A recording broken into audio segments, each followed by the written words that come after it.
स्वागत है आप सभी भाइयों बहनों का सुपर एग्जाम अड्डा पे। मैं राजीव। आज उत्तर प्रदेश पुलिस में एक नोटिफिकेशन भी आया है कि 17 से 18 तारीख में 4 पालियों में एग्जाम होगा। 4 पालियों में एग्जाम होगा तो नॉर्मलाइजेशन भी होगा, और नॉर्मलाइजेशन होगा तो सेफ स्कोर 120। अगर आपको सेफ रहना है तो 120 प्रश्न का लक्ष्य लेके चलना है। बहुत ज्यादा ऑनलाइन प्रैक्टिस के पीछे मत भागिएगा, ऑफलाइन प्रैक्टिस ज्यादा करिएगा। क्वेश्चन आप उठा के सुनिए, आगे बढ़िए और खुद पेन पेपर पे लगाइए। आज का टॉपिक है विविध। अभी तक हम जितने सब्जेक्ट 7 सब्जेक्टों की चर्चा कर चुके हैं। 8वां सब्जेक्ट बेटा हमारा होगा विविध, जिसमें अभी तक सबसे ज्यादा प्रश्न हमको मिले हैं 165 प्रश्न। 165 प्रश्न मिलने के कारण इनको हम 2 पार्ट में रखेंगे। 65-67 प्रश्न एक में और 60-65-70 प्रश्न एक में करके रखेंगे। आपको एक डाटा दिखाता हूं मेरे प्यारे भाई। जब उत्तर प्रदेश का एग्जाम 2015 में हुआ, उत्तर प्रदेश पुलिस का एग्जाम जब 2015 में हुआ है, तो यहां पे आप देखेंगे कि विविध से 15 से 16 क्वेश्चन है। कितने क्वेश्चन है? 15 से 16 क्वेश्चन है। 17 वाले एग्जाम में विविध से 15 से 16 क्वेश्चन है। 18 यूपीपी में 15 से 17 क्वेश्चन है। 19 में जो एग्जाम हुए हैं 18 से 19 क्वेश्चन है, और 20 में 15 से 17 क्वेश्चन है। किसी भी सेट में आप देखेंगे तो 15 क्वेश्चन से कम नहीं है। अगर 4 सेट में एग्जाम होता है तो मान के चलिएगा विविध के एक सेट में 5 से 7 प्रश्न आने तय है, और 4 सेट का मतलब 20 या 21 या 25। ठीक, ये आपका सेट रहेगा चारों सेट मिला के। तो चलिए देखते हैं विविध में होता क्या क्या है। विविध में सबसे पहला जो प्रश्न आता है मानवाधिकार से आता है, पड़ोसी देश और उनके संबंध से, उनके द्वारा किए गए कुछ व्यवसायिक संबंध से, प्रमुख देश एशिया के, यूरोप के, अफ्रीका के, 5 की 5 6 7 महाद्वीप, और जो कुछ वैसे राज्य हैं द्वीपीय देश, सभी की क्या आ जाएगी? राजधानी, मुद्रा, जो बहुत महत्वपूर्ण होते हैं जिनको अब ध्यान नहीं देते। पुरस्कार, सम्मान, चाहे भारत का होगा, चाहे विश्व का होगा, चाहे अंतरराष्ट्रीय, चाहे राष्ट्रीय, दोनों समझना। संयुक्त राष्ट्र संघ, इनकी परिषद, इनके कार्य, इनकी कार्यपालिका। तो ये हमारा क्या होता है बेटा? ये हमारा विविध होता है। लास्ट बहुत कम दिन बचे हुए हैं, ये महीना खत्म मानो। आज तुम 26 जनवरी मना रहे हो। आज तुम क्या 26 जनवरी मना रहे हो? अब आज से गणतंत्र हो गए। अगर यहीं पे हम तुमसे बात करें, इसी पे एक विशेष टॉपिक पे हम तुमसे बात करें कि 26 जनवरी तुम आज मना रहे हो ना? क्यों मनाते हो? 26 जनवरी तुम क्यों मनाते हो? अगर हम यही क्वेश्चन करें तुमसे कि 26 जनवरी क्यों मना रहे हो, गणतंत्र दिवस क्यों मना रहे हो, तुम क्या कहोगे? सबसे पहला प्रश्न आएगा, सर जी संविधान लागू हुआ था। संविधान लागू हुआ था। संविधान लागू हुआ था। आज कल भी मैंने क्लासों में बार बार शब्द पूछा कि बेटा संविधान किसने बनाया जो लागू हुआ था। बहुत सारे बच्चों का जवाब था सर भीमराव अम्बेडकर ने संविधान बनाया। क्या ये सही है? नहीं। संविधान को किसने बनाया? संविधान बनाया गया, संविधान लागू हुआ, संविधान को बनाया किसने? बनाया किसने?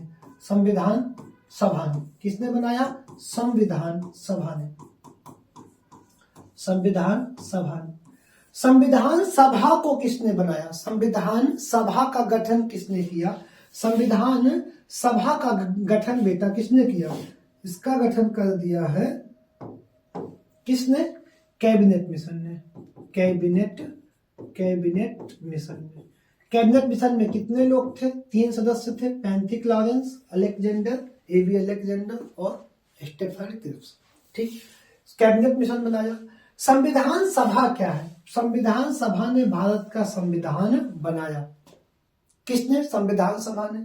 संविधान सभा का गठन किसने किया? कैबिनेट मिशन ने किया। किसने किया? कैबिनेट मिशन ने किया। कैसी संविधान सभा बनी? निर्वाचित भी और मनोनीत भी। संविधान सभा कैसी थी? मनोनीत भी थी और निर्वाचित भी थी। आप कहेंगे ये क्या है बेटा? कैबिनेट मिशन ने कहा कि 10 लाख की जनसंख्या पे कितने? 1 सीटों का प्रावधान किया गया। कितने सीट? 1 सीट। भारत में संविधान सभा के लिए निर्वाचन का आयोजन होना था। कैबिनेट मिशन ने कहा कि 10 लाख की जनसंख्या पे एक सीट का प्रावधान किया जाएगा। किसकी जनसंख्या पे? 10 लाख की जनसंख्या पे। इस प्रकार भारत में सीटों की संख्या हुई 389। कितनी सीटों की संख्या हुई? 389 सीटों की संख्या हो गई। अब 389 जब सीटों की संख्या हुई तो इसमें क्या कहा गया? इसमें कहा गया कि इनका क्या होगा? निर्वाचन होगा। निर्वाचन होगा। इस 389 सीट में मेरे प्यारे भाई 296 सीट पर निर्वाचन हुआ। क्या हुआ? 296 सीट पे निर्वाचन हुआ। बाकी जो बची सीटें, कितनी सीटें बची? 93 सीटों पे निर्वाचन नहीं हुआ। ये निर्वाचन पद्धति में भाग नहीं लिए। यहां तक तो हमने पढ़ा है सर जी निर्वाचन पद्धति में भाग नहीं लिए। कौन नहीं भाग लिए? देसी रियासत। कौन नहीं भाग लिया? देसी रियासत ने निर्वाचन में भाग नहीं लिया। और ये 296 सीटों पे निर्वाचन हुआ। जो ब्रिटिश भारत की 292 सीटें थी, 4 ब्रिटिश कमिश्नरियां थी, इन सब ने भाग लिया। किसमें भाग लिया? निर्वाचन में, जिसमें कांग्रेस भी थी, मुस्लिम लीग भी जीती और अन्य भी सीटें जीते। हम इस पे ज्यादा जाने की मूड नहीं रहेगा, ठीक है। आप संविधान सभा बात कर रहे हैं। इतनी सीटों का निर्वाचन हुआ।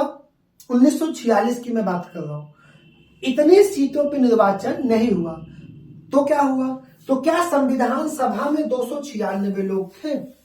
अब यहां पे मुझे जवाब दो कि अब इतने निर्वाचन हुआ, इतनों का निर्वाचन नहीं हुआ, तो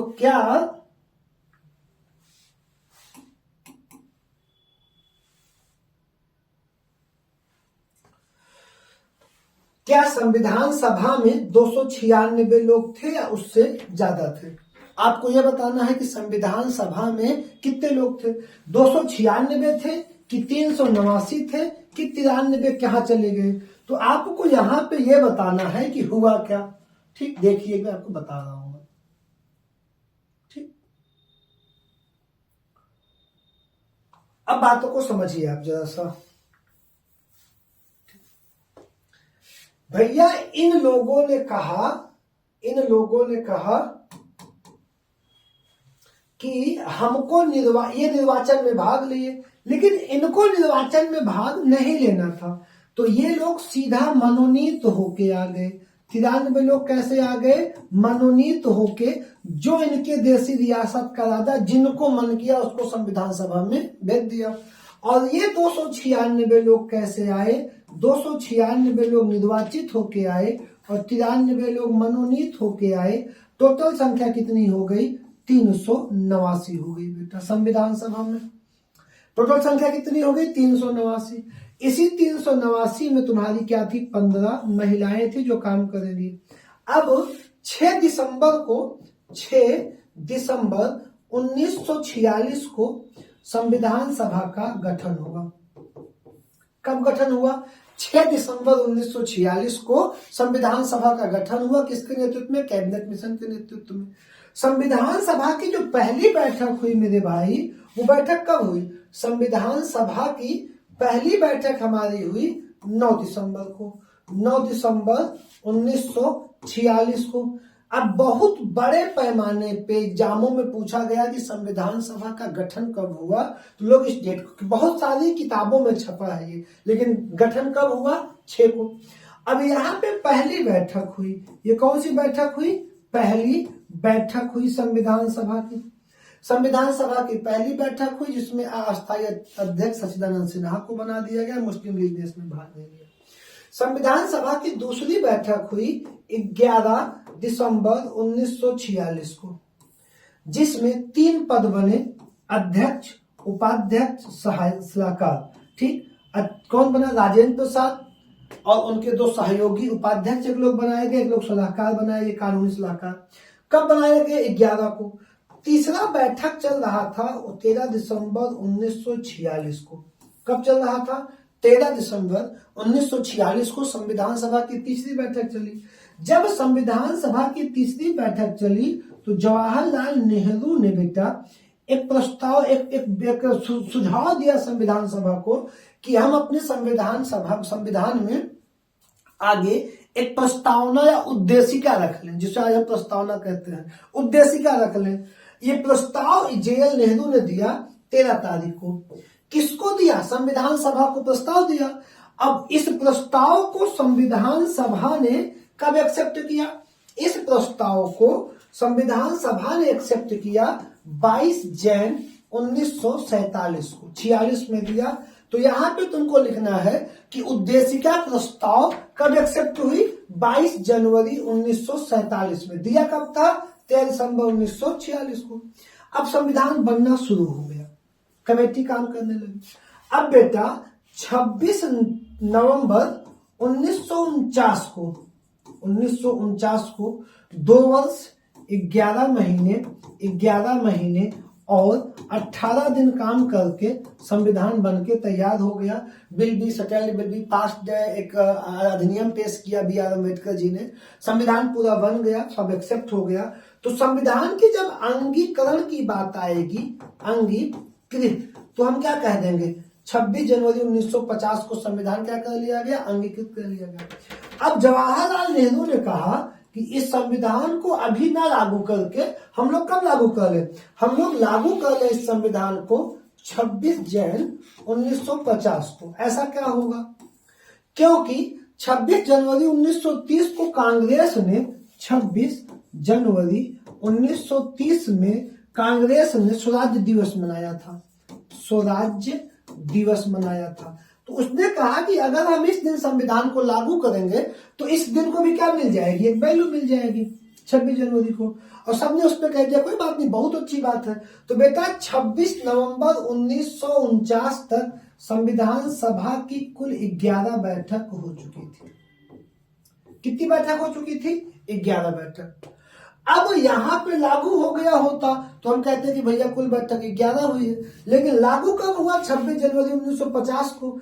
इसको लागू करने से जस्ट पहले, 1-2 दिन पहले, 24 जनवरी 1950 को बेटा क्या हुआ? 24 जनवरी 1950 को संविधान सभा की 12वीं बैठक हुई, मतलब अंतिम बैठक हुई। अंतिम बैठक कब हुई? 24 जनवरी 1950 को, जिसमें 284 लोगों ने या 82 लोगों ने भाग लिया, हस्ताक्षर किया, और उसी समय श्री राजगोपालाचारी अंतिम वायसराय ने इस्तीफा दिया और राजेंद्र प्रसाद राष्ट्रपति के पद पे बैठ गए। और भारत उसी दिन से क्या हो गया? गणतांत्रिक हो गया, जब भारत में संविधान लागू हो गया। तो ये आप उसी दिन से हम क्या मनाते हैं? गणतंत्रता दिवस मनाते हैं। और भारत के पद्मश्री, पद्म भूषण, पद्म विभूषण पुरस्कारों को क्या करते हैं? इसी दिन पे बांटते हैं।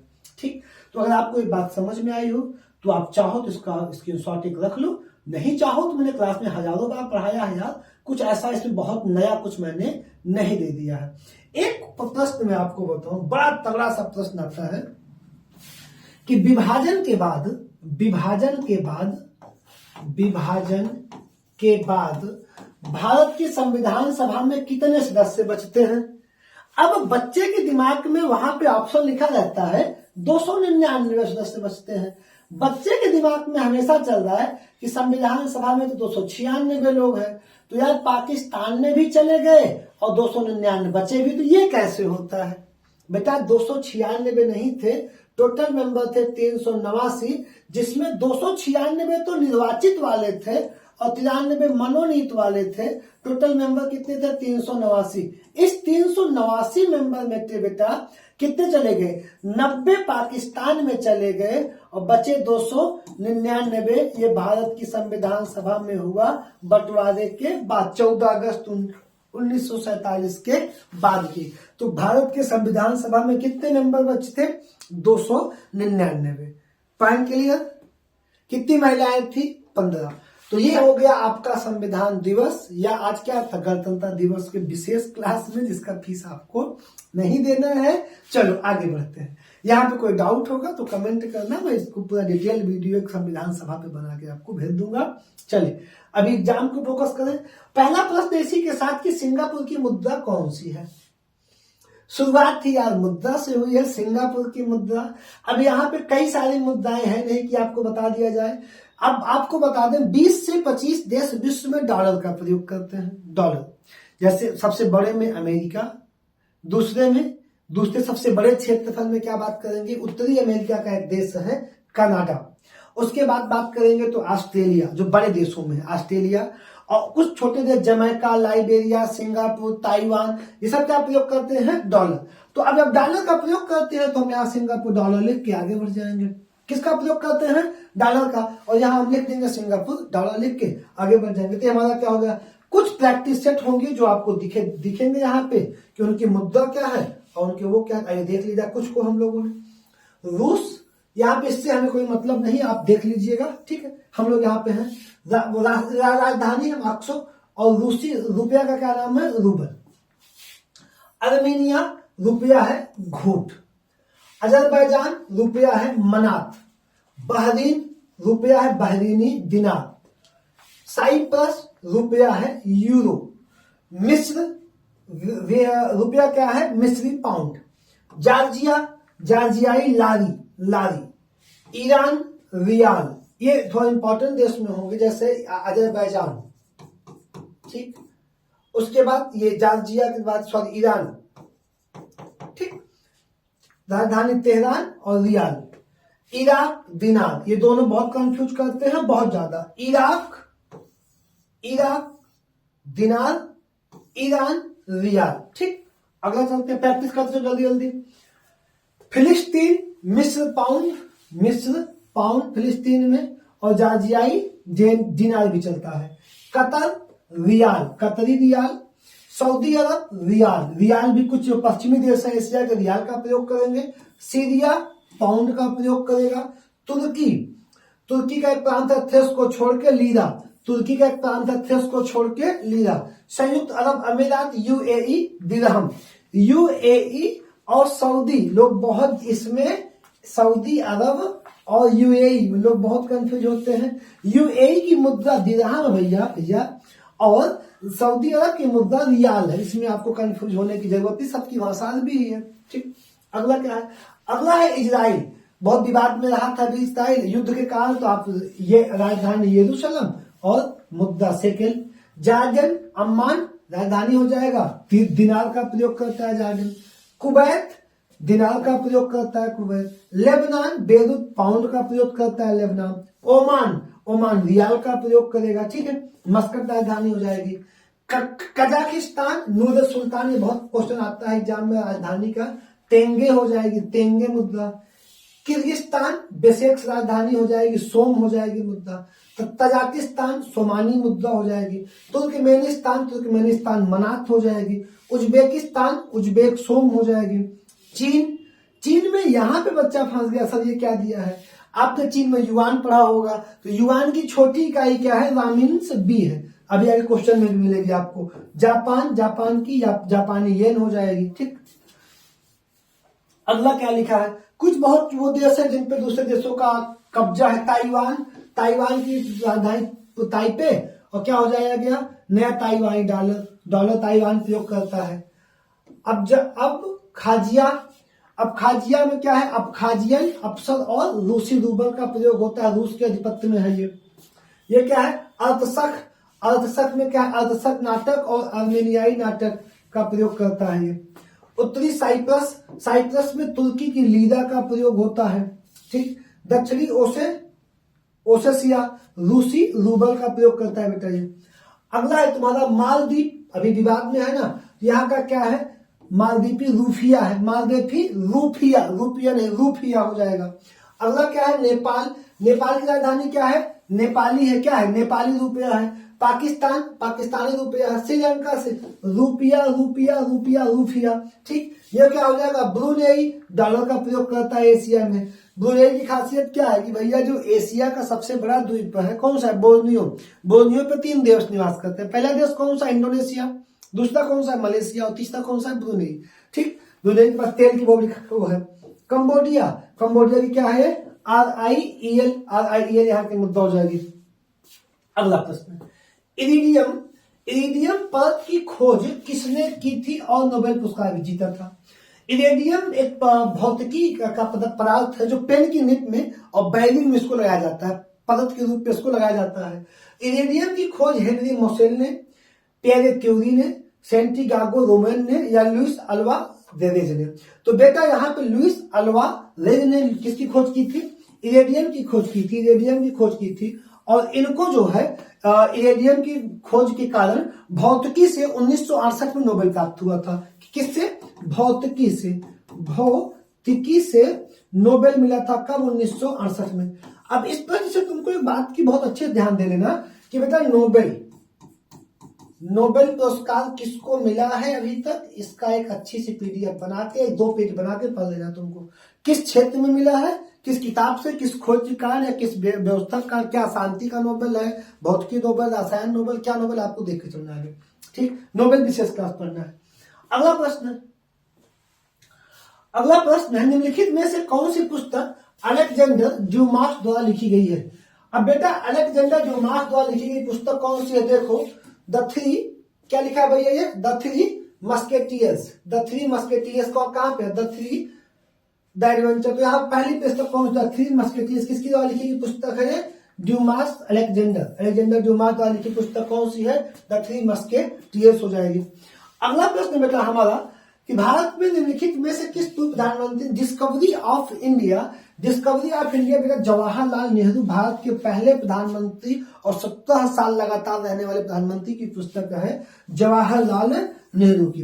प्रश्न आएगा कि जवाहरलाल नेहरू निर्वाचित होकर पहली बार कब प्रधानमंत्री बने थे? तब तुम कमेंट करोगे 1952 में। 1950 में तुम्हारा संविधान लागू होगा। 1950 के बाद 51 में तुम्हारा निर्वाचन आयोग बनेगा, 50-51 मिला के। और निर्वाचन आयोग 1951 में भारत में पहली बार निर्वाचन शुरू कर देगा, आम निर्वाचन जनता द्वारा। और ये होते होते कितना समय लग जाएगा? 52 हो जाएगा। और निर्वाचन द्वारा पहली बार जितने भी पद है, चाहे राष्ट्रपति हैं, चाहे प्रधानमंत्री हैं, जो भी है सारे पद, निर्वाचन द्वारा पहली बार कब बनेंगे? निर्वाचित होकर 1952 में। कार्यकाल कितना रहा है उनका? 1952। जब आप 52 से जोड़ते हैं तो 64 तक इनका कार्यकाल था। और वैसे 47 से 46 प्रधानमंत्री थे, आपको पता ही होगा। अंतिम सरकार में यही थे। फिर आजादी के बाद, स्वतंत्रता संग्राम के बाद की, आजादी के बाद की सरकार में प्रधानमंत्री थे। ठीक, अगला प्रश्न है निम्न में से किस क्षेत्र में अवशिष्ट उपलब्धियों के लिए पुलित्जर पुरस्कार दिया जाता है? पुलित्जर पुरस्कार बेटा पत्रकारिता में दिया जाता है। किसमें दिया जाता है? पत्रकारिता में दिया जाता है। संयुक्त राष्ट्र अमेरिका यूएसए का ये आंतरिक पुरस्कार है, वो अपने पत्रकारिता के क्षेत्र में कौन सा पुरस्कार देता है? पुलित्जर पुरस्कार देता है। अगर इसने पुलित्जर पुरस्कार पूछा है तो ये पूछ सकता है कि इसकी शुरुआत कब हुई? आप बताएंगे 1917 में। 1917 में से पहली बार अमेरिका पुलित्जर पुरस्कार देने की व्यवस्था को प्रारंभ कर दिया था, पहली बार। दूसरा क्वेश्चन कि 2023 में किसको दिया गया? 24 में तुमको पेपर देना है, तो बेटा ये दिया गया था डेमन कॉपरहेड को, डेमन कॉपरहेड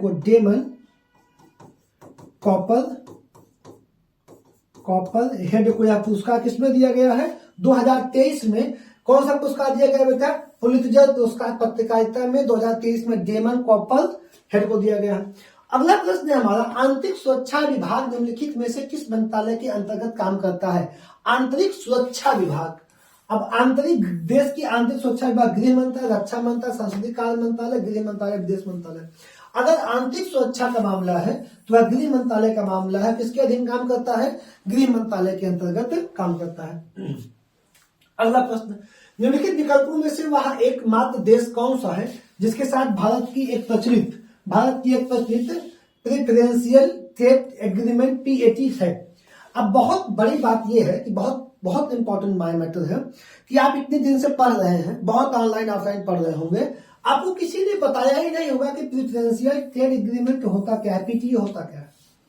हम किसी देश के साथ एक ऐसा एग्रीमेंट कर लें कि हमको टैक्स मुक्त, बहुत सारा झंझट मुक्त, नियम मुक्त और एक सिंपल व्यापार की पद्धति शुरू करना, बहुत आसानी से हम अपना सामान भेज लें, उनका सामान मंगा लें। इस व्यवस्था को किसने शुरू किया था? PTA व्यवस्था, जो संयुक्त राष्ट्र की व्यवस्था भी थी, इसको हमने शुरू किया था अफगानिस्तान के साथ। किसका शुरू किया था? अफगानिस्तान के साथ। आपका प्रश्न है कि आपका 20 का, तो किसके साथ शुरू किया था बेटा? अफगानिस्तान के साथ शुरू किया था। अगली पुस्तक है निम्नलिखित में से कौन सा प्रश्न तिलक द्वारा कौन सा बाल गंगाधर तिलक द्वारा किया गया साहित्यिक कार्य है? The dawn of Vedas, the Orion, young India, इनकी है नहीं, the call to young India. इनकी पुस्तक है द ओरायन। किसकी पुस्तक है? द ओरायन और research into the inequality of the Vedas. Veda में जो क्या है, इनइक्वालिटी, समानता नहीं। उसके बाद पुस्तक है बाल गंगाधर तिलक की पुस्तक है बेटा, ये बाई बाल गंगाधर तिलक। तो यहाँ पे ऑप्शन क्या हो जाएगा तुम्हारा, द ओरायन तुम्हारा ऑप्शन सही हो जाएगा। अगला प्रश्न क्या बेटा, अगला प्रश्न है हमारा हाइड्रोग्राफी के क्षेत्र में सहयोग के लिए निम्नलिखित में से किस देश ने भारत के साथ समझौता ज्ञापन पर हस्ताक्षर किए हैं? किसके साथ? हाइड्रोग्राफी के साथ। क्या है हाइड्रोग्राफी, पहले तुमको ये समझना है। तुम जाओगे एग्रीकल्चर देखोगे हाइड्रोग्राफी में किसकी खेती की जाती है? नहीं। हाइड्रोग्राफी का काम बेटा क्या है कि जल से सटे जितने तट हैं, तट, उनके भौतिक अध्ययन करना ही क्या कहलाता है? हाइड्रोग्राफी कहलाता है। जैसे श्रीलंका पर तटीय देश है, मालदीव तटीय है, लक्षद्वीप तटीय है, अंडमान निकोबार तटीय है। लेकिन कह रहा है कि इस देश के साथ भारत ने समझौता किया तो या तो बांग्लादेश तटीय देश बहुत बड़ा नहीं है, पाकिस्तान बहुत बड़ा तटीय देश नहीं है लेकिन बहुत ज्यादा नहीं है, श्रीलंका मालदीव है। तो श्रीलंका के साथ हुआ नहीं था ये एग्रीमेंट, भारत ने किसने किया था? हाइड्रोग्राफी का एग्रीमेंट किया था बेटा मालदीव के साथ। अगला प्रश्न क्या है?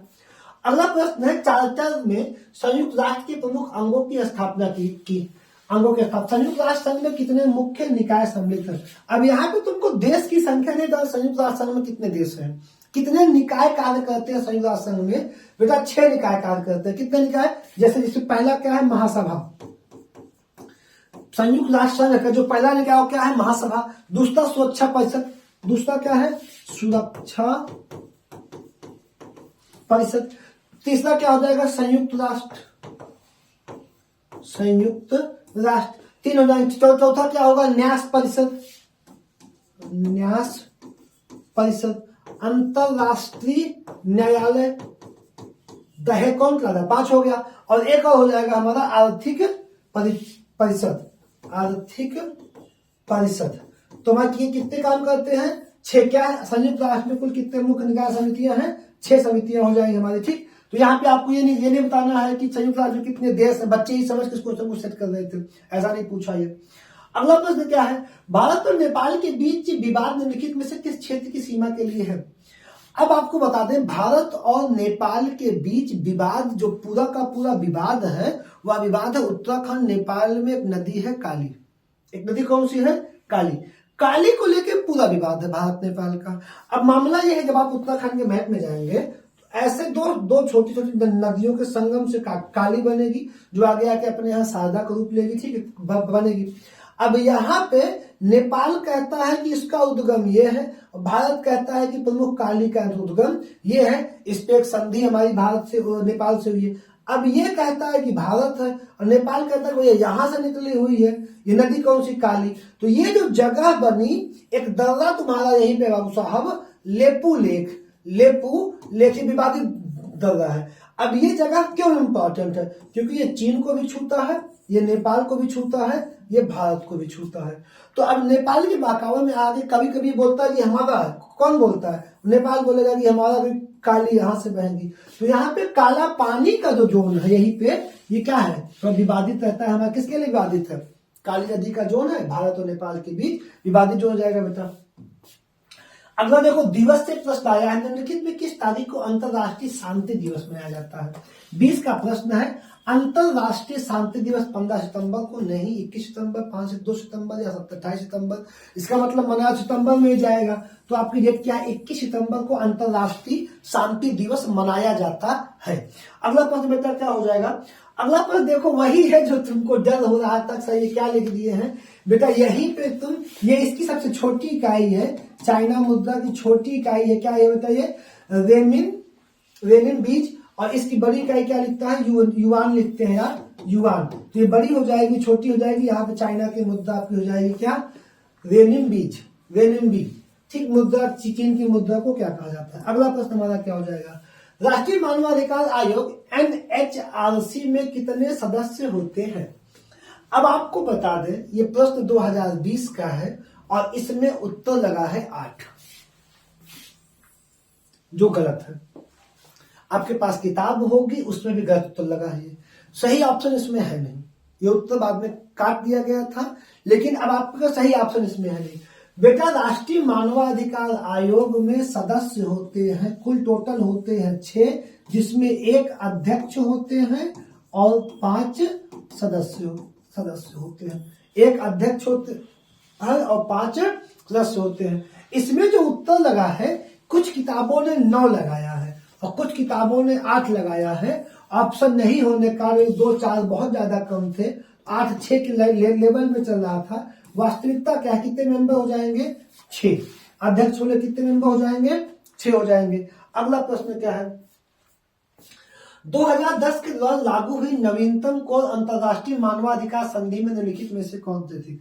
मानवाधिकार उत्तर प्रदेश पुलिस में मेरा तीसरा क्वेश्चन है ये।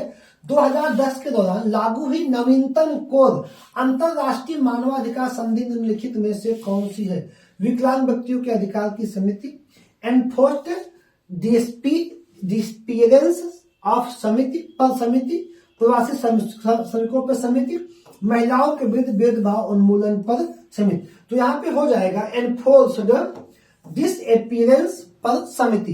क्या हो जाएगा? एनफोर्स्ड डिसअपीयरेंस पे समिति। ये मानवाधिकार का तीसरा क्वेश्चन हमको आपको मिल गया। अगला प्रश्न है अर्मेनिया की मुद्रा। अभी अर्मेनिया हमने आपको बताया था, अर्मेनिया की मुद्रा क्या हो जाएगी? द्राम हो जाएगी। और इसकी जो छोटी इकाई क्या है? आइसो कोड है। इसकी छोटी इकाई क्या लिखा जाता है? कभी कभी आइसो क्रोड लिखा रहेगा, आइसो क्रोड। ये इसकी छोटी इकाई है। मुद्रा क्या है बेटा? ग्राम हो जाएगा। ठीक है ना। अगला प्रश्न देखते हैं। अगला प्रश्न है ग्रैमी अवार्ड निम्नलिखित में से किस क्षेत्र के योगदान के लिए दिया जाता है? ग्रैमी अवार्ड संगीत के क्षेत्र में बेटा ग्रैमी अवार्ड दिया जाता है। किस क्षेत्र में दिया जाता है? संगीत के क्षेत्र में ग्रैमी अवार्ड दिया जाता है। और ये 2023 का ग्रैमी अवार्ड मिला है रिक्की एक आगे करके कोई विदेशी गायक है संगीत। ठीक है, रिक्की केडन या रिक्की केडन करके है, बहुत क्लियर नहीं हुई है, केडन ऐसे करके हैं, इनको देख लीजिएगा। किसको मिला है ग्रैमी अवार्ड? संगीत के क्षेत्र का रिक्की केडन करके है, जो 2023 का ग्रैमी अवार्ड ये पाए हुए हैं।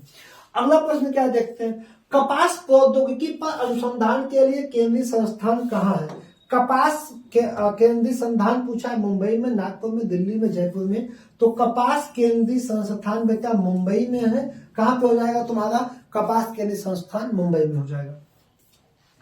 अगला प्रश्न बेटा हमारा, निम्नलिखित में से किसके द्वारा जीवन रक्षा के लिए प्रधानमंत्री का पुलिस पदक, निम्नलिखित में किसके द्वारा जीवन रक्षा के लिए प्रधानमंत्री का पुलिस पदक प्रदान किया जाता है? किसके द्वारा? प्रधानमंत्री का पुलिस पदक गृह मंत्रालय द्वारा, इंटेलिजेंस ब्यूरो द्वारा, पुलिस अनुसंधान एवं विकास ब्यूरो द्वारा या द इंडियन पुलिस फेडरेशन द्वारा।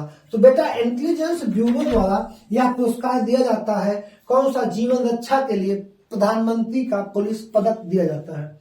अगला प्रश्न है हमारा, स्वामी नारायण अक्षरधाम एक हिंदू मंदिर परिसर है जो भारत के निम्नलिखित स्थानों में कहां पर स्थित है? अक्षरधाम सारे बच्चे हमारे जानते हैं, सब दिल्ली में स्थित है अक्षरधाम। इसके अलावा अक्षरधाम के 3 बड़े मंदिर हैं, लेकिन जो अक्षरधाम मंदिर के नाम से वो कहां पे है?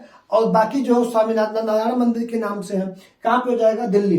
अब मंदिर की बात आई है तो जो वृंदावन में प्रेम मंदिर और ये जो प्रतापगढ़ में कौन सा है उनका वाला प्रेम, और जो है ना कृष्ण भगवान के मंदिर कौन? मनगढ़ में। सारी मंदिरों का नाम और जगह याद कर लेना। ठीक, मंदिर आइए मैं बता दे रहा हूँ आपको, बड़ी मंदिर है काफी वो।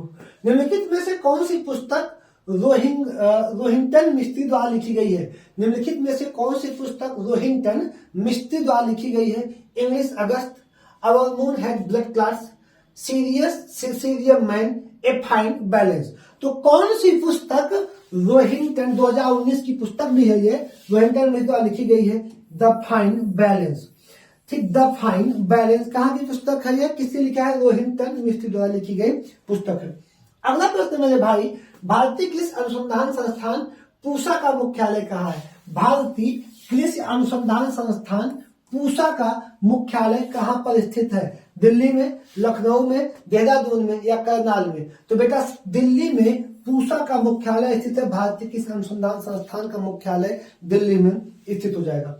अगला प्रश्न हमारा, मानवाधिकार के लिए संयुक्त राष्ट्र के उच्चायुक्त कार्यालय OHCHR में आर्थिक, सामाजिक और सांस्कृतिक अधिकारों की समितियों में कितने सदस्य होते हैं? मानवाधिकार का चौथा प्रश्न है, बहुत ध्यान से देख लो। मानवाधिकार कितनी बार आया है? 6 12, 18 या 24। तो बेटा 18 सदस्य होते हैं, किसमें 18 सदस्य होते हैं? राज्य संयुक्त उच्चायुक्त कार्यालय में आर्थिक, सामाजिक और सांस्कृतिक अधिकारों की समिति में कितने सदस्य होंगे? 18 सदस्य होते हैं। बहुत ही डीप इसको हमको पढ़ना है बेटा, ध्यान से चलना, ठीक है ना। आगे बढ़े। अगला प्रश्न, निम्नलिखित में से किस तारीख को विश्व मस्तिष्क ट्यूमर दिवस के रूप में मनाया जाता है? जो जो तुम नहीं पढ़े हो वही टफ टफ पूछा है, ध्यान से समझ लेना। कब मनाया जाता है? 5 जून नहीं, 8 जून, 12 जून या 21 जून। तो बेटा 8 जून को क्या मनाया जाता है? मस्तिष्क ट्यूमर दिवस के रूप में मनाया जाता है। अगला प्रश्न क्या है हमारा? भारत में मानवाधिकार संरक्षण अधिनियम PHRA कब लागू हुआ? भारत में मानवाधिकार संरक्षण अधिनियम PHRA कब लागू हुआ? 1952 में, 1967 में, 1993 में या 2006 में? तो बेटा लागू हुआ 1993 में। 1993 में क्या लागू हुआ? PHRA मानवाधिकार संरक्षण अधिनियम लागू हुआ। मैक्सिको की मुद्रा क्या है? रुपया है, दिनार है, पेसो है या डॉलर है? तो मैक्सिको डॉलर का प्रयोग नहीं करता, रुपया दिनार है नहीं, तो अंतिम विकल्प क्या है? मैक्सिको की रुपया पेसो है। मैक्सिको किस महाद्वीप का देश है? आपको ये बताना होगा, ठीक।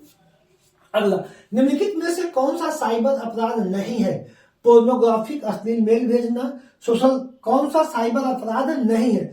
सोशल नेटवर्क को विकृत करना, हैकिंग, बिना अनुमति कॉपीराइट सामग्री कॉपी करना। अब बेटा यहाँ पे साइबर अपराध पूछा है, तो यार किसी का मटेरियल कॉपी कर लोगे तो अपराध तो नहीं होगा। ये भी अपराध है, ये भी अपराध है, ये भी अपराध है, लेकिन ऑनलाइन अपराध में ये नहीं आएगा। किसी का मटेरियल आप कॉपी करेंगे, आप स्ट्राइक मारेगा, रोक लगेगा, अपराध में नहीं हो जाएगा। अगला प्रश्न क्या है? अगला प्रश्न है हमारा, केंद्रीय गुप्तचर प्रशिक्षण स्कूल कहां पर स्थित है? केंद्रीय गुप्तचर प्रशिक्षण स्कूल कहां पर स्थित है? नई दिल्ली में, चेन्नई में, मुंबई में या कोलकाता में? तो केंद्रीय गुप्तचर प्रशिक्षण स्कूल बेटा कोलकाता में स्थित है।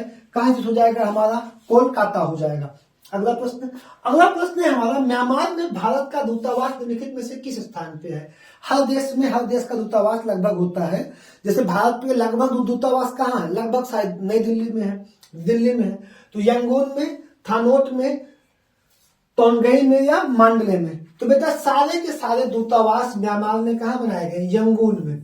कहाँ बनाए गए हैं? यंगून में बनाए गए हैं, रंगून में। वो गाना सुने ना, मेरे पिया गए रंगून, भेजे टेलीफोन, याद सताती है, वही रंगून है, ठीक। इरावती नदी के तट पे है।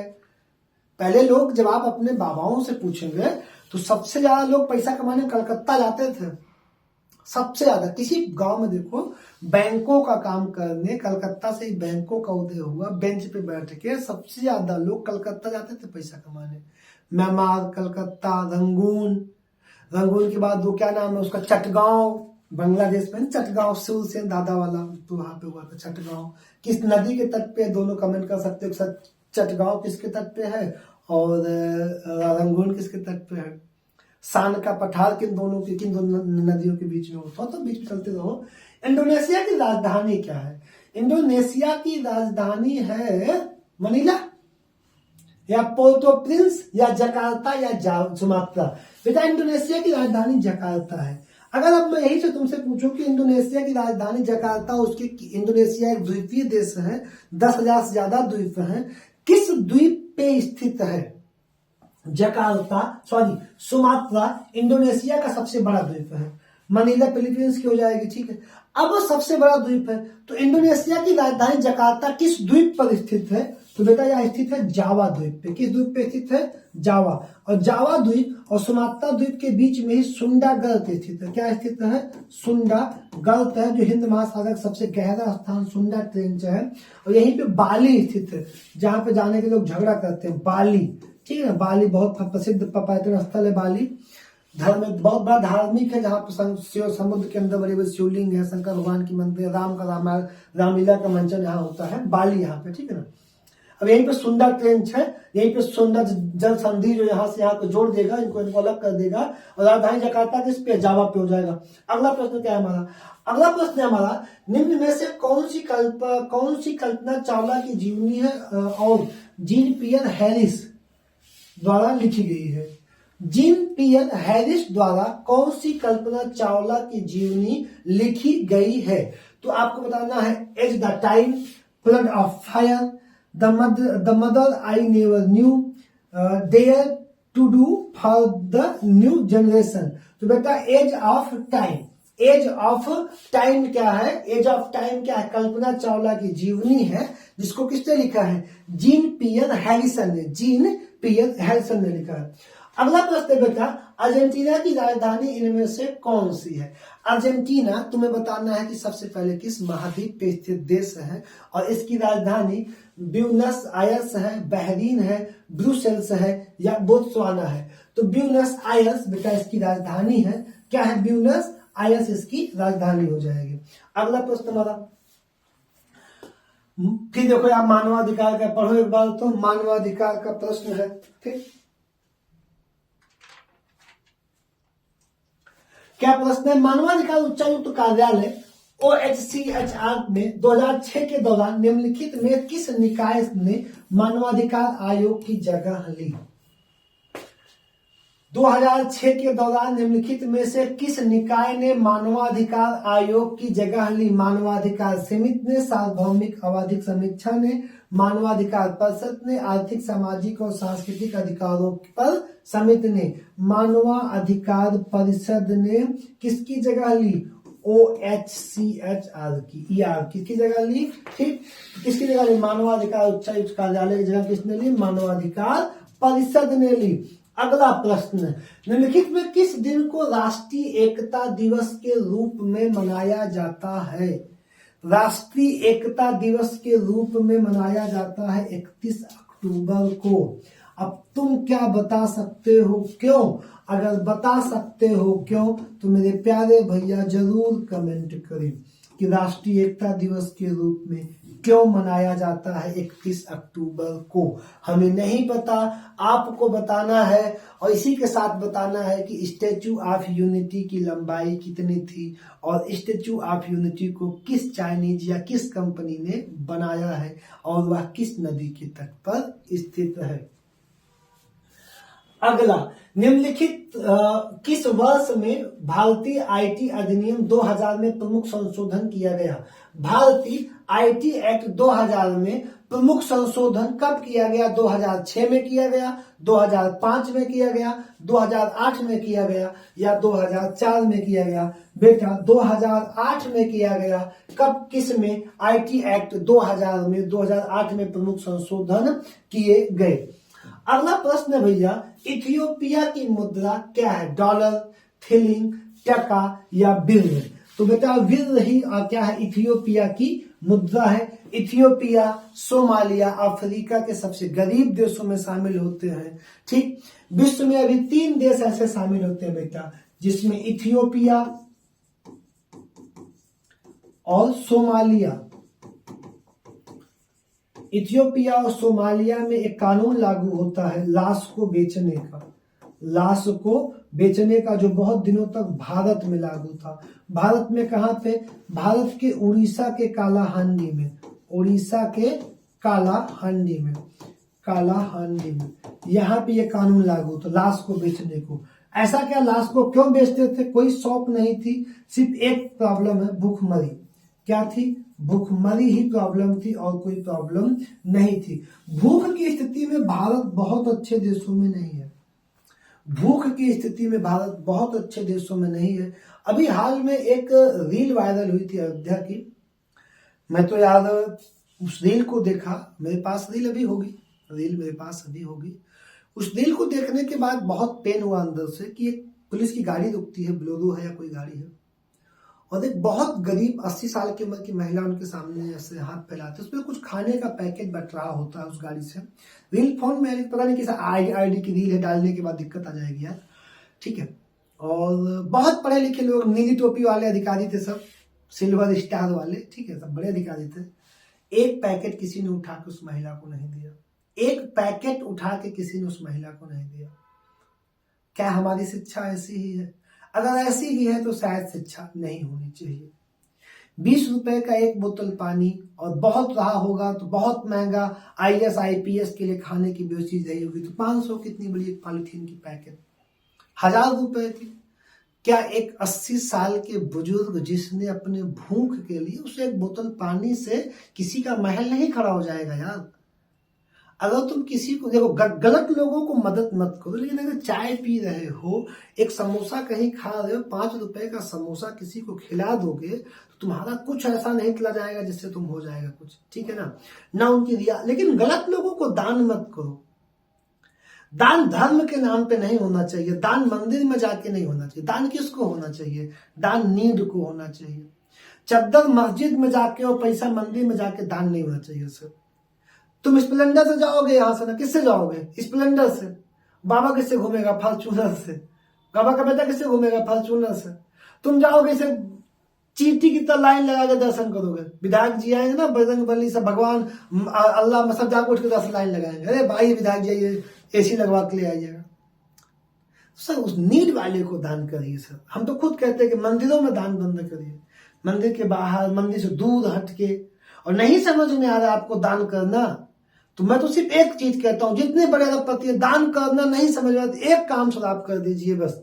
आप 4 व्हीलर चलते रहते, जहां किसी गरीब के घर अंग्रेजी बाजा बजना हिलाने वाला, सुबह सुबह विदाई हो रही, उतरिए, जाके अपने आपके इष्ट अल्लाह है तो अल्लाह का नाम, पैगंबर है पैगंबर का नाम, भगवान बोल तो राम आए हैं, राम सिंह, राम फलाने, राम यादव नाम से 500 लिखा के चले आओ। वो गरीब के घर से वरदान साबित होगा यार।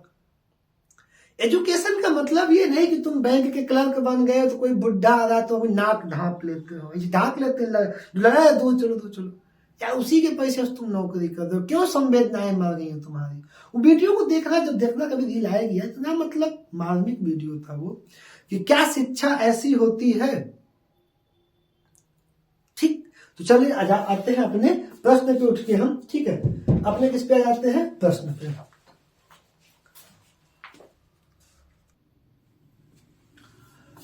अगला प्रश्न है, निम्नलिखित में से कौन से देश संयुक्त राष्ट्र सुरक्षा परिषद के अस्थायी सदस्य हैं?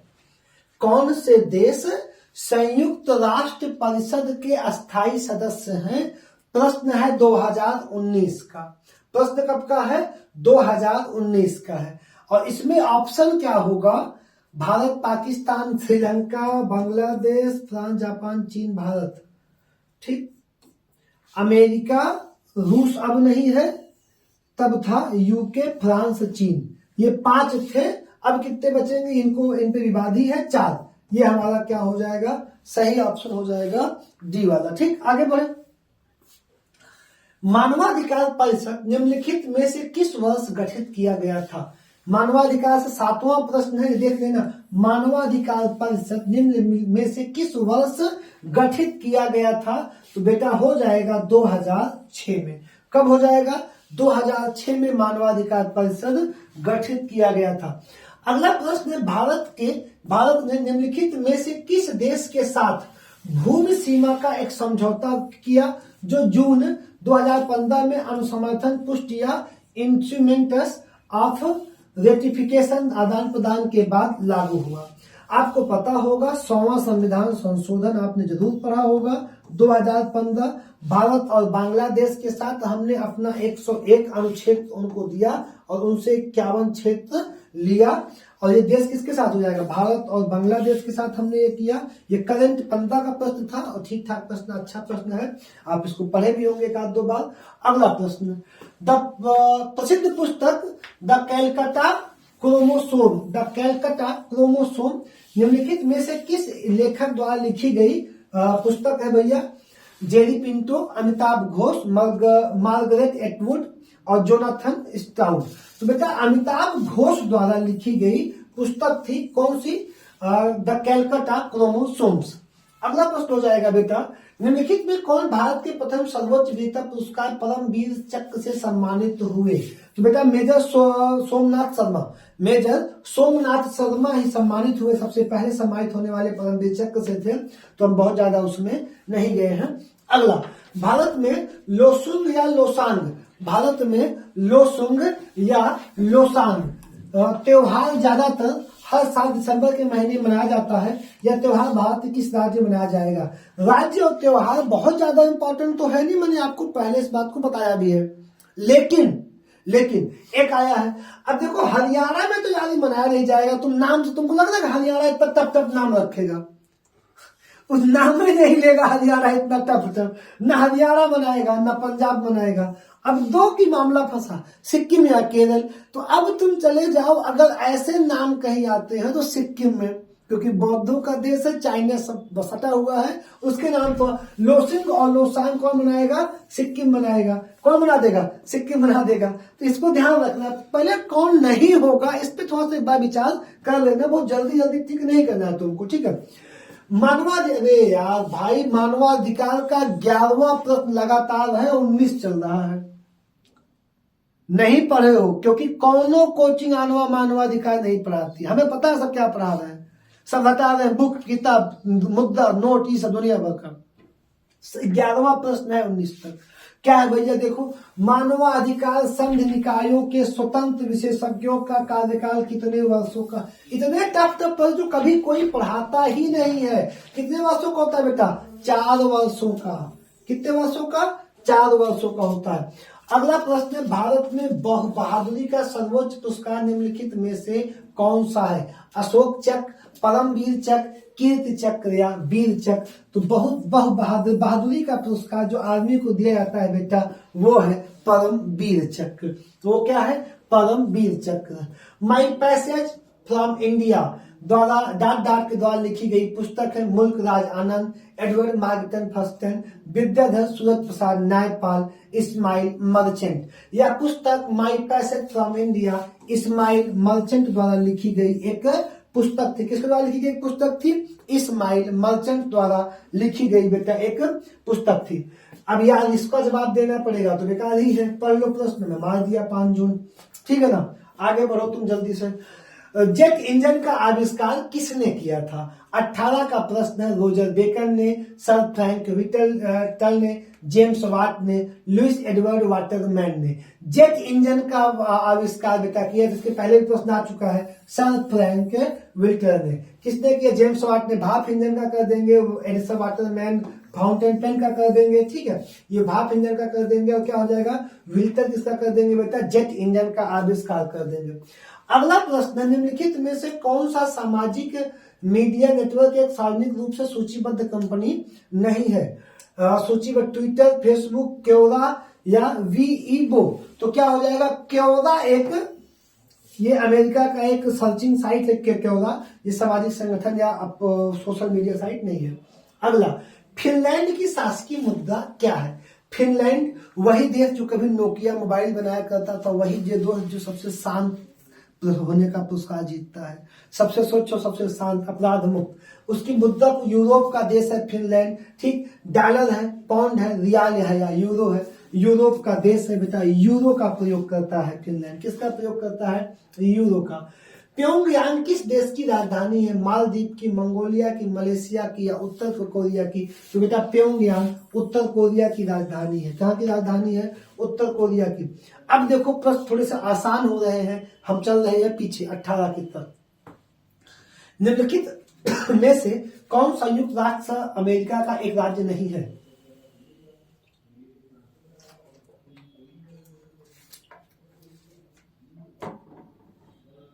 New York, Minnesota, Louisiana, Atlanta. तो बेटा अटलांटा वहां का एक सिटी है, ये राज्य नहीं है। ऑप्शन डी आपका क्या हो जाएगा? सही हो जाएगा। संयुक्त राष्ट्र महासचिव एंटोनियो गुटेरस किस देश की प्रधानमंत्री थी? पुर्तगाल। ये पुर्तगाल के निवासी है, वर्तमान में भी यही है एंटोनियो गुटेरस, और ये पुर्तगाल की प्रधान निवासी भी है, पुर्तगाल की क्या थी? प्रधानमंत्री भी थी, ठीक है।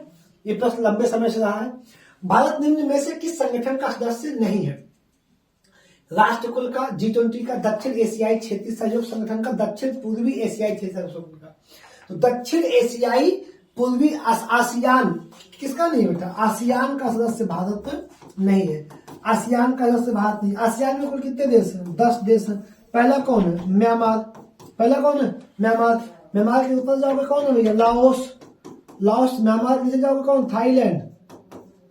Thailand. Vietnam, Vietnam, Cambodia, Cambodia, 5 पूरा हो गया ना। अब फिर उसके नीचे थाईलैंड के, मलेशिया, मलेशिया, मलेशिया के नीचे सिंगापुर, सिंगापुर के नीचे इंडोनेशिया, 8 हो गया। इधर ब्रुनेई, ब्रुनेई, एक और बच्चा कौन सा, फिलीपींस, फिलीपींस, 5 ये 5 हो। इसमें भारत, आसियान में भारत शामिल नहीं होगा और सब में भारत सदस्य हो जाएगा, ठीक है ना। अगला बढ़ते हैं। अगला प्रश्न है विश्व स्वास्थ्य दिवस किस दिन मनाया जाता है? 7 अप्रैल को। एक भी दिवस लुल्लू पुल्लू टाइप का नहीं आया भैया, देख लो सब एकदम ठीक ठाक आया, जो समझ में नहीं आता, पढ़ना पड़ रहा है। ठीक 7 अप्रैल। अगला प्रश्न, अगला प्रश्न है हमारा नियॉन लैंप का आविष्कार डॉट डॉट द्वारा किया गया था। किस लैंप का आविष्कार? नियॉन लैंप का आविष्कार जॉर्ज क्लाउड द्वारा, मार्टिन कपूर द्वारा, सैमुअल कोहेन द्वारा, विलियम कोहेन द्वारा। जॉर्ज क्लाउड द्वारा नियॉन लैंप का आविष्कार किया गया था। अगला प्रश्न है एक ऐसी छवि जो प्रायः फोरम और सामाजिक नेटवर्कों में ऑनलाइन व्यक्ति का प्रतिनिधित्व करती है। बायो, अवतार, सेल्फी, मुखौटा। तो सेल्फी आप देखिए ना कि योगी जी भी सेल्फी खरीदे, क्या कहाँ पे खड़े होके? अयोध्या में।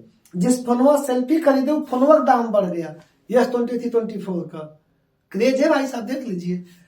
है ना ये लता मंगेशकर चौक, जहां उसे फोटो खींच दिए सेल्फी, तो फोनवा का दाम बढ़ा दिए योगी जी खींच के। ब्यूनस आयर्स, ब्यूनस आयर्स किस देश की राजधानी है? 18 का प्रश्न है, तुम पढ़े नहीं होगे, देख लो। बोलीविया का, अर्जेंटीना का, वेनेजुएला का या ब्राजील का? तो बेटा अर्जेंटीना की राजधानी क्या है? ब्यूनस आयर्स है, अर्जेंटीना की। अभी आगे क्वेश्चन था, नाम दिया था, राजधानी पूछा था। इम्फाल किस भारतीय राज्य की राजधानी है? मणिपुर की, त्रिपुरा की, नागालैंड की या सिक्किम की? तो आपको बताना है जो जल रहा है 1 साल से, मणिपुर की। किसकी राजधानी है? मणिपुर की राजधानी कौन हो जाएगी? इम्फाल। कौन हो जाएगी? इम्फाल। तुमसे क्वेश्चन पूछेगा कि ये बताओ कि भारत के कितने राज्य किसे सीमा बनाते हैं म्यांमार से? सबसे ऊपर अरुणाचल, अरुणाचल के नीचे मणि, मणि के नीचे नागा, नागा के नीचे मेजो। ये चारों किसे सीमा बनाते हैं? म्यांमार से। किससे बनाएंगे? यही इनका वो भी क्रम भी, अरुणाचल, मणि, नागा, मेजो। ठीक, आगे बढ़े, मणिपुर हो जाएगा। अगला प्रश्न तुम्हारा क्या है? जुलाई 1944 में संयुक्त राष्ट्र ब्रिस्टन वुड्स सम्मेलन में किस अंतरराष्ट्रीय संगठन की कल्पना की गई थी? 1944 में ब्रिटेन वुड्स सम्मेलन में किसकी? विश्व बैंक की, अंतरराष्ट्रीय बाल कोष यूनिसेफ की या विश्व व्यापार संगठन की? तो अंतरराष्ट्रीय मुद्रा कोष की, IMF की क्या की गई थी? स्थापना कब की गई थी? ब्रिटेन वुड्स सम्मेलन 1944 में की गई थी। अगला है किस भारतीय ने अर्थशास्त्र में, यार अमर्त्य सेन, क्या पढ़ोगे इसको? आसान सा प्रश्न है ना, अमर्त्य सेन। हाँ, लेकिन अगर यही वर्ष पूछ लिया तो आपको टफ हो जाएगा। ठीक, तो आप वर्ष जरूर पढ़ लेंगे। भारत में किसको किसको नोबेल कब और किस क्षेत्र में मिला है? इकोनॉमिक्स में अमर्त्य सेन को मिला है। अगला प्रश्न, भारतीय मुक्केबाज MC मैरी कॉम द्वारा लिखित आत्मकथा का शीर्षक क्या है? अभी कल परसों में मैरी कॉम ने संन्यास भी ले लिया है 41 वर्ष की अवस्था में। 41 वर्ष की आयु में मैरी कॉम ने संन्यास ले लिया है। इनकी आत्मकथा है playing to win, no holding back, imperfect या अनब्रेकेबल। तो क्या हो जाएगा? अनब्रेकेबल हो जाएगा इनका, क्या ऑप्शन बी वाला इनका सही हो जाएगा। अगला प्रश्न क्या है? अगला प्रश्न, वेनेजुएला की राजधानी है निकोसिया, सान साल्वाडोर, क्विटो या काराकास? काराकास। तो बेटा वेनेजुएला किस महाद्वीप में है? पहले तुमको ये जानना है, आपने जाओ बात पढ़ देखो, फिर राजधानी क्या है? काराकास हो जाएगी। अगला प्रश्न, वर्ष 1930 में सीवी रमन ने डाट डाट के लिए नोबेल पुरस्कार जीता था। साहित्य के लिए, शांति के लिए। सीवी रमन वैज्ञानिक थे, भौतिक में इनको क्या मिला था? अर्थशास्त्र में अमर्त्य को मिला था। ठीक, तो भौतिकी शास्त्र के लिए इनको क्या मिल जाएगा? नोबेल पुरस्कार मिल जाएगा। अगला, विक्रम सेठ द्वारा लिखी गई कौन सी किताब एक कविता के रूप में 10 नीति कथाओं का संग्रह है? विक्रम सेठ द्वारा लिखी गई कौन सी किताब? बेटा वो हो जाएगी 20 टेली टेल्स। 20 tele tales. बेटा आपको बता दें अभी इसमें कम से कम 75 के आसपास क्वेश्चन है, कम से कम 75 क्वेश्चन है। तो ये पार्ट 1 घंटे का लगभग वीडियो मेरा बन चुका है। ये अगला पार्ट आपको कल मिलेगा और शाम को ही 8:30 साढ़े 8 बजे आपको मिल जाएगा। और ज्यादा से ज्यादा आज की क्लास से तुमको ये शिक्षा लेना है कि तुम अब अपनी पढ़ाई को क्या क्या बचा है जीएस में रखना शुरू कर दो। इतिहास, भूगोल, संविधान कंप्लीट हो चुका होगा और बहुत मेहनत करो। 10-10 घंटे पढ़ो, 5-5 घंटे पढ़ो, सद्बुद्धि से पढ़ो कि किसी ऑनलाइन ऑफलाइन कोचिंग के अध्यारोपित ज्ञान से मत पढ़ो। प्रीवियस ईयर क्वेश्चन के माध्यम से पढ़ो और सफल हो जाओ। बहुत सारी शुभकामनाएं तुमको रहती है हमारी हमेशा। धन्यवाद। ठीक।